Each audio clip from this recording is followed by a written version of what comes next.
Well, guess what I found when I came downstairs to check on these Rankins dragons tonight?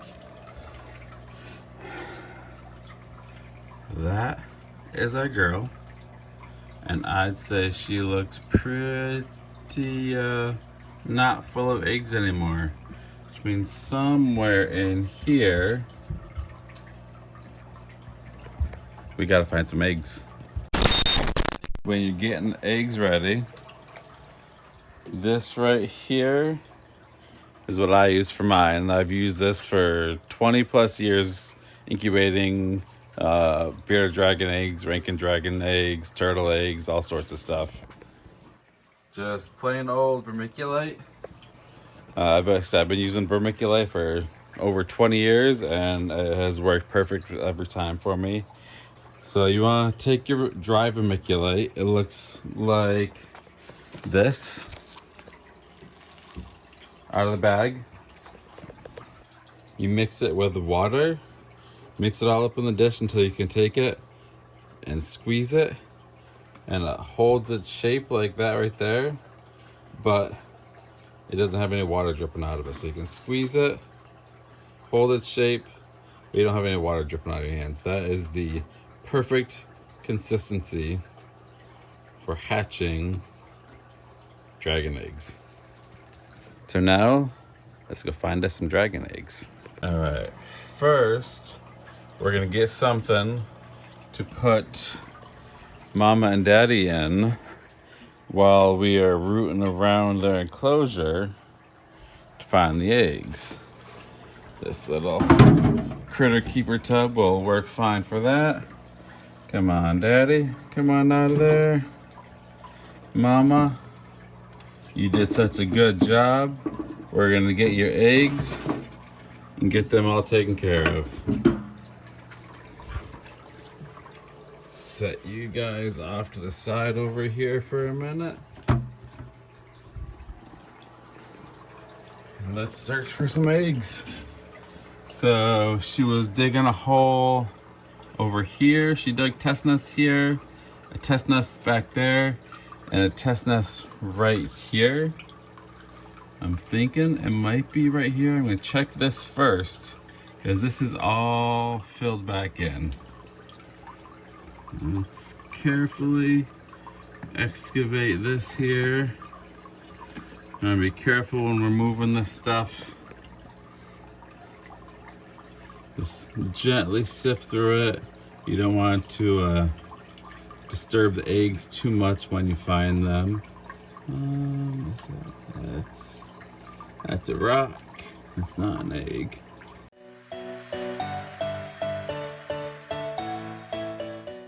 She's gonna want to lay them somewhere where the sand is fairly moist. She usually just digs a few test nests, so you really don't know where she ends up laying them. Let's try back over here. I saw her digging here, digging a test nest over here earlier this week. Let's see if she decided to lay them.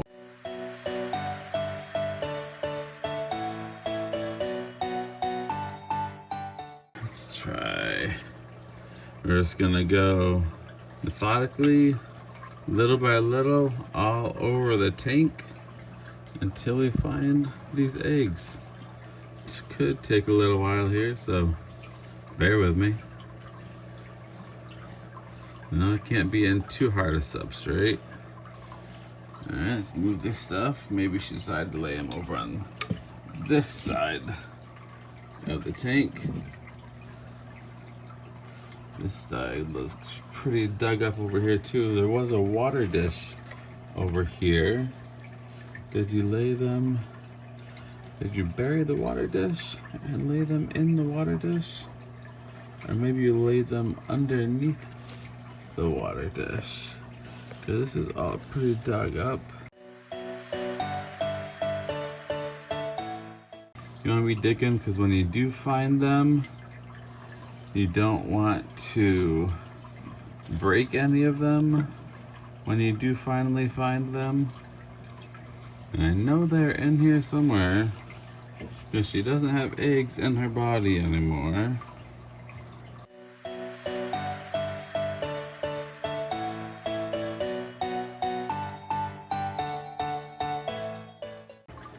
Alright, I'm gonna have to put you guys down for a minute while I try and find these eggs. Guys, look what we have found. A beautiful white pearly egg. Let's get the rest of them out of here.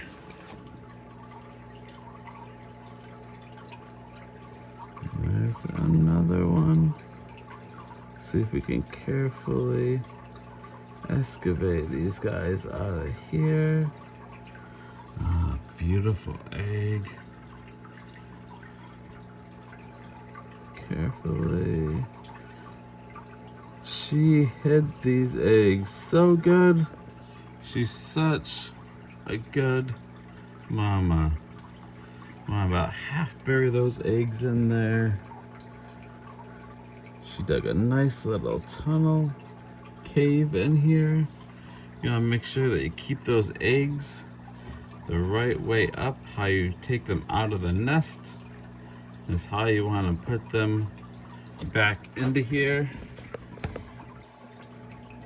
Just want to carefully move the sand out around it so that you can get your eggs out.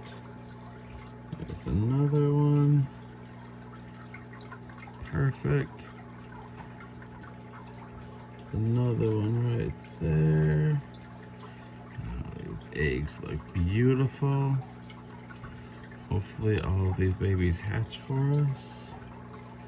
Another egg back there. Oh, this looks like it's gonna be a good clutch. Alright. And it just keeps going and going and going. Man, she hid these eggs good. Good job, mama. I've noticed that if they are given a chance and have a place to do it in their enclosure, they like to find these hard ledge. This is hard excavator clay ledge right here. They like to find the soft soil underneath that ledge, and that's where they like to tuck their eggs back into, just to make it really difficult for you to get them out of there.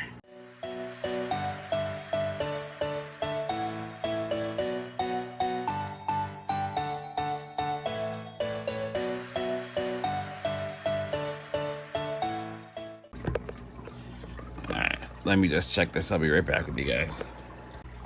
Alright, I think we finally got them all. I don't feel any more tucked back there. It feels like pretty solid dirt back there now.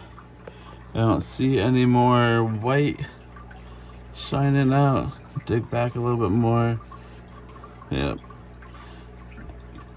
Feels like we got all of them out.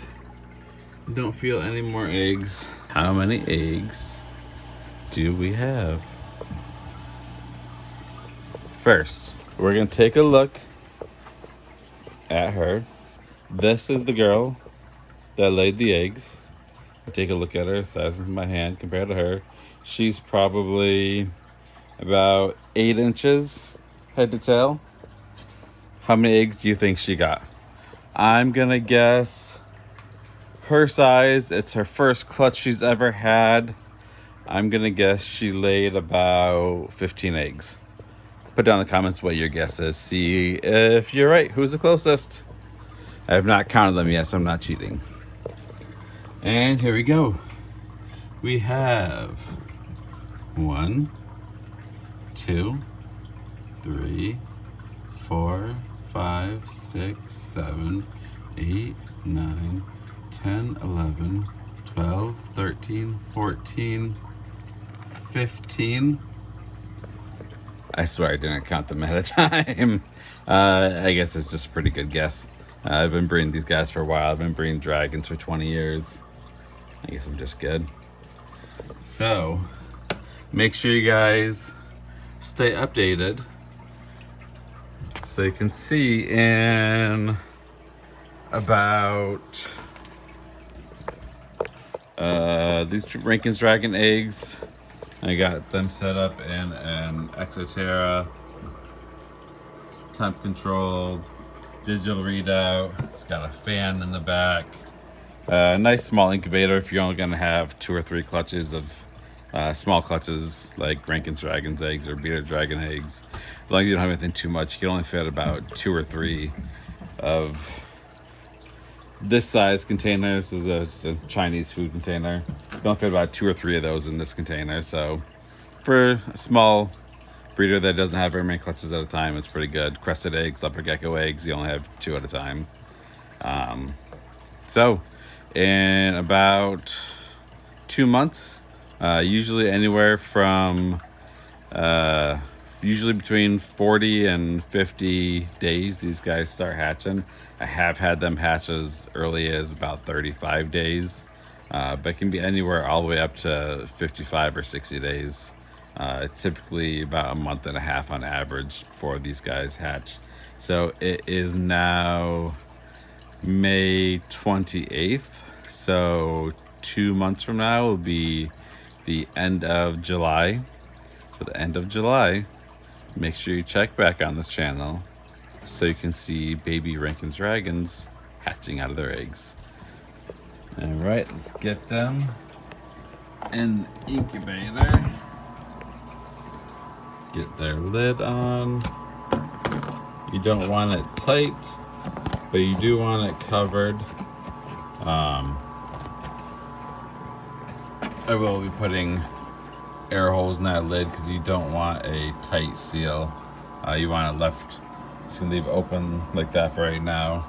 I will put some water down here. That just helps keep humidity right inside of the enclosure. You want to check on them at least once every couple of days. You don't want to open it up because you're going to cool down the incubator every time you open it up, which is why these things have see-through doors on them, so you can kind of check in on them.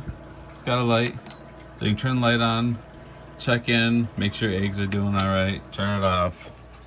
You want to make sure that the eggs aren't dimpling or getting dried up. Add some more water if they get dried up. And you don't want to make sure that they're not over moist too when they start molding, because that's not good. If you do have a bad egg in there, it's usually fine. If it goes really, really bad, you can tell there's nothing in it. And it's an infertile egg. It'll turn a yellowish color. It'll be misshapen. All those eggs look bright white and nice and plump. So if I had to guess, I would say they're all fertilized. And we will see in about a month and a half.